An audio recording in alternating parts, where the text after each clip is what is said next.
Sa ngalan ng Ama at ng Anak at ng Espiritu Santo. Amen. Sumainyo ang Panginoon. At sumayo rin.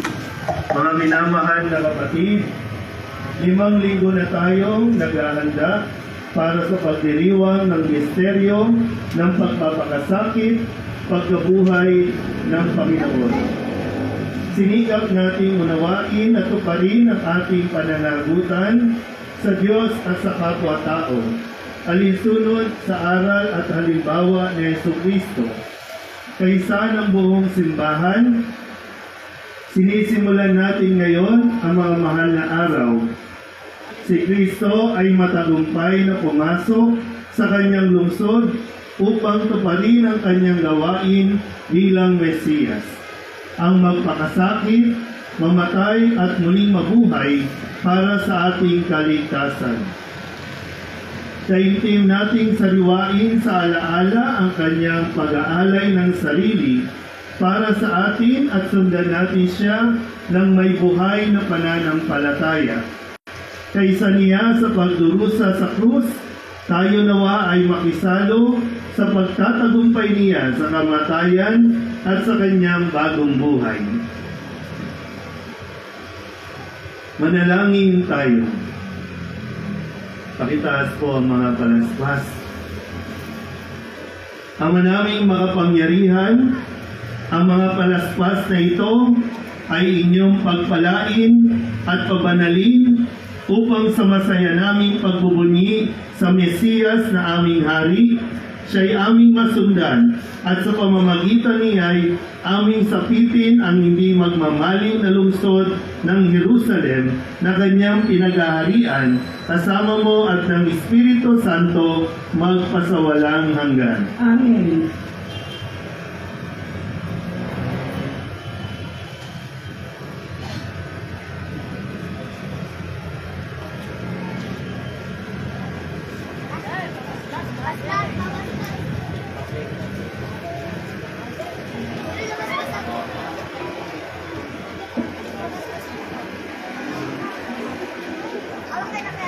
Sumainyo ang Panginoon. At sumayo rin.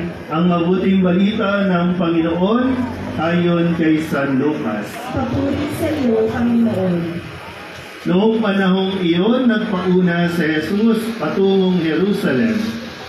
Nang malapit na siya sa Bethphage at Betania, sa bundok na kung tawagin bundok ng mga Olibo, pinauna niya ang 2 alagad. Sinabi niya sa kanila, pumunta kayo sa susunod na nayon.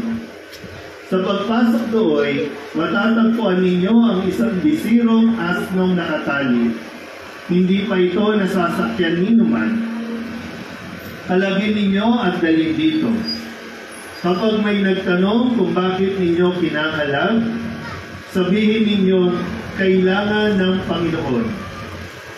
Kaya lumakad ang mga inutusan at natagpuan nga nila ang asno ayon sa sinabi sa kanila ni Jesus. Samantalang kinakalag nila ito, tinanong sila ng mga may-ari, bakit ninyo kinakalag iyan? Kailangan ito ng Panginoon. Tugon nila. Dinala nila kay Jesus ang asno at matapos isapin sa likod nito ang kanilang mga balabal, siya'y pinasakay nila.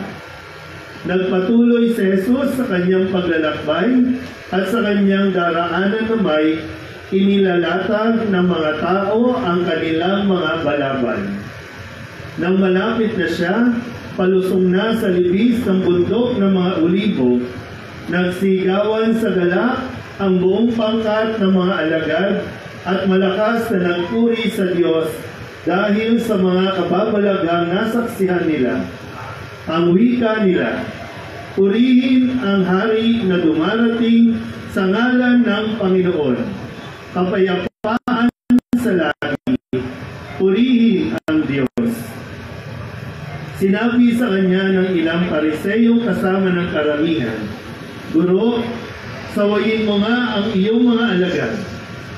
Sumagot siya, sinasabi ko sa inyo, kapag tumahimik sila, ang mga bato na ang sisigaw. ang mabuting balita ng Panginoon. Pinupuri ka namin, Panginoong Yesu Kristo. Mga minamahal na kapatid, tularan natin ang mga taong nagpuri kay Jesus sa Jerusalem. Halinang magprosesyon sa kanyang karangalan, taglay ang kapayapaan.